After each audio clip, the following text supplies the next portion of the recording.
हाय दोस्तों, चलिए आज हम कुछ आप लोगों को धारा नियम के संबंधी कुछ तथ्य बताएंगे।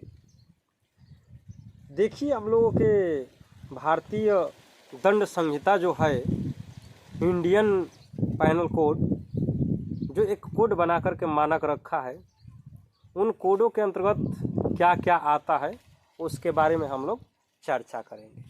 तो चलिए, इंडियन पैनल कोड बहुत आप लोग सुने होंगे कि धारा इतना, धारा उतना, धारा ये, धारा वो, फलान ठिकान बहुत सुने होंगे। हम उसी में से आज हम चर्चा करने वाले हैं कि जो हमारा इंडियन पैनल कोड के अंतर्गत आता है, आईपीसी 354 के अंतर्गत आता है, यानी कि जो आईपीसी है 1860 धारा 354, आईपीसी 1860 धारा 354, इसके अंतर्गत क्या क्या आता है, किस प्रकार से आता है, इसके बारे में हम चर्चा करेंगे। तो देखिए, जो 354 धारा के अनुसार क्या होता है, किस प्रकार से होता है और किस व्यक्ति पे लगाया जाता है, तो साफ साफ धारा वाली पुस्तक में जाहिर किया गया है कि भारतीय दंड संहिता के अनुसार से धारा 354 उस व्यक्ति पर लगता है जो किसी पराया स्त्री के लज्जा को भंग करने की कोशिश करता है, किसी पराया स्त्री के लज्जा भंग करने की कोशिश करता है, यह जानते हुए कि ऐसा करने से उसकी लज्जा भंग हो जाएगी। हाँ, यह आशय है कि उस स्त्री पर हमला या आपराधिक बल का प्रयोग किया जाना चाहिए, उसके ऊपर आपराधिक या बलपूर्वक हमला किया जाना चाहिए, तब वो व्यक्ति धारा 354 के अंतर्गत आता है। उसे कम से कम 1 वर्ष की सज़ा, कम से कम 1 वर्ष की सज़ा और अधिकतम 5 वर्ष की सज़ा होती है। देखिए, ये कैसे लागू होता है। लागू या अपराध जो भी है, उसका शर्तें क्या है। किसी लज्जाशील स्त्री की लज्जा भंग करने के आशय से उस पर हमला या आपराधिक बल का प्रयोग करना होता है, उसी पे ये लागू होगा। यानी कि कोई वैसा पुरुष हो जो किसी स्त्री की लज्जा भंग करने की कोशिश कर रहा हो, भी बलपूर्वक, जबरदस्ती।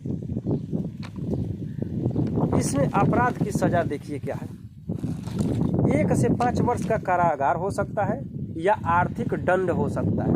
आर्थिक दंड का मतलब पैसा रुपए के मामला में उसको दे करके भरपाई किया जाए। लेकिन यह एक गैर जमानती अपराध है, जो 354 है, गैर जमानती अपराध, इसका बचने का कोई उपाय नहीं है। हाँ, कथित बयान इस पे मान्य नहीं होता है।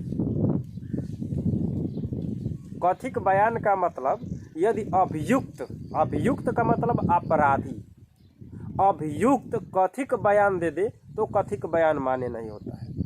वहाँ पे दृश्यात्मक बयान या दृश्यात्मक साक्ष्य प्रूफ या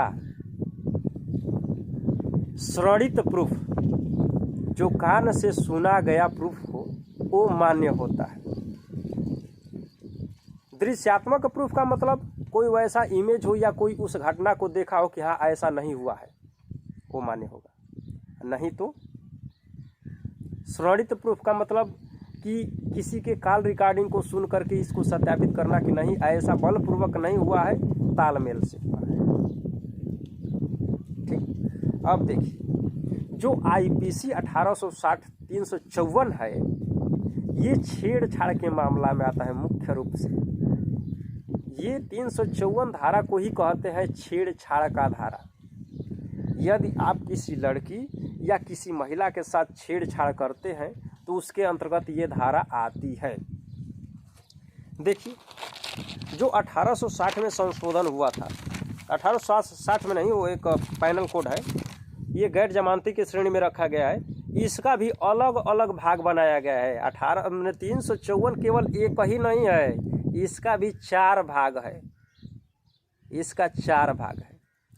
ये चारों भाग का विवेचना बहुत विस्तार से हुआ है कि किस किस प्रकार के मैटर में किस किस प्रकार का केस बनेगा, और किस प्रकार से उसका समझौता सुलह या जो भी कुछ हो किस प्रकार से होगा। तो आप 354 के बारे में यहाँ से सुन लीजिए कि उसकी सज़ा कम से कम 1 वर्ष अधिकतम 5 वर्ष होती है। कब? जब किसी पराया स्त्री को बलपूर्वक उसकी लज्जा भंग करने की कोशिश की जाए या कोशिश की गई हो, तब उस पे 354 धारा लगेगी। चलिए फिर मिलते हैं नेक्स्ट अगले वीडियो में। ऐसे धारा संबंधी वीडियो आप लोगों को यदि पाना है तो इस चैनल का नाम भोजपुरी बेवफा ग्रुप है, लेकिन ये चैनल का नाम बहुत जल्द ही चेंज होगा क्योंकि ये एजुकेशन पर्पज से बनाया गया है। हाँ, दिमाग थोड़ा मानसिक संतुलन सही नहीं था जिसकी वजह से हम ऐसा कार्य कर दिया कि अलग नाम से चैनल बना दिया, लेकिन इस चैनल को बहुत जल्द ही हम संशोधन करेंगे, 4-5 दिन बाद संशोधन कर देंगे। चलिए फिर अगले वीडियो में हम मिलते हैं। धारा 354A के अंतर्गत क्या क्या आएगा अगले वीडियो में आएंगे।